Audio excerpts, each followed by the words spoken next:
കൂടുതൽ വാർത്തകളും വീഡിയോകളും കാണാൻ ഈ ചാനൽ സബ്സ്ക്രൈബ് ചെയ്യുക. കൂടെ ബെൽ ബട്ടൺ അമർത്തുക. നമസ്കാരം. പൂയ നക്ഷത്രക്കാർ തങ്ങളുടെ ഉന്നമനത്തിനും സാമ്പത്തികമായ ലാഭത്തിനും മറ്റു പലവിധ കാര്യങ്ങൾക്കും വേണ്ടി അനുഷ്ഠിക്കേണ്ടതായ കർമ്മങ്ങള് പൂയ നക്ഷത്രക്കാര് മകം, ഉത്രാടം, ചിത്തിര, കുംഭക്കൂറിൽപ്പെട്ട അവിട്ടത്തിന്റെ പകുതി, ചതയം, പൂരോരുട്ടാതി എന്നീ നക്ഷത്രക്കാരുമായിട്ടുള്ള ഇടപാടുകള്, സാമ്പത്തിക ക്രയവിക്രയങ്ങൾ, സാമ്പത്തികം ഇറക്കി ബിസിനസ് ചെയ്യുക, പണം കൊടുക്കൽ വാങ്ങലുകള്, ഇങ്ങനെയുള്ള കാര്യങ്ങളൊക്കെ കുറയ്ക്കുന്നത് നന്നായിരിക്കും. കേതു, ആദിത്യൻ, ചൊവ്വ ഈ ദശാകാലങ്ങൾ ഇവർക്ക് വളരെ ദോഷമാണ്. ആ ദോഷകാലങ്ങൾ നോക്കി ദോഷപരിഹാര കർമ്മങ്ങളൊക്കെ ചെയ്യേണ്ടതാണ്.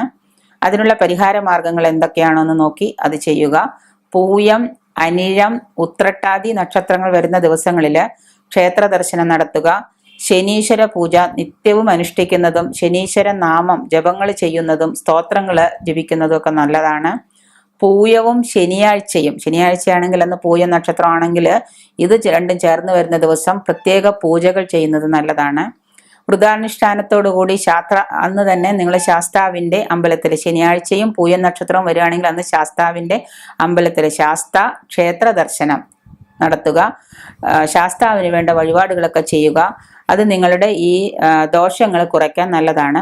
വ്രതാനുഷ്ഠാനത്തോടെ ശാസ്താക്ഷേത്ര ദർശനവും പൂജയൊക്കെ ചെയ്യുന്നത് വളരെ ഉത്തമമാണ്.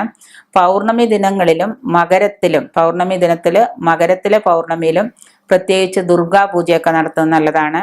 ശനിയാഴ്ചകളിൽ അരയാൽ പ്രദക്ഷിണം, അമ്പലത്തിൽ പോയിട്ട് അരയാലിന് പ്രദക്ഷിണം ചെയ്യുക. ശനിയാഴ്ച ദിവസം 3, 7, 3, 5, 7, 21 അങ്ങനെ കണക്കിന് അരയാൽ പ്രദക്ഷിണം ചെയ്യുന്നത് വളരെ നല്ലതാണ്.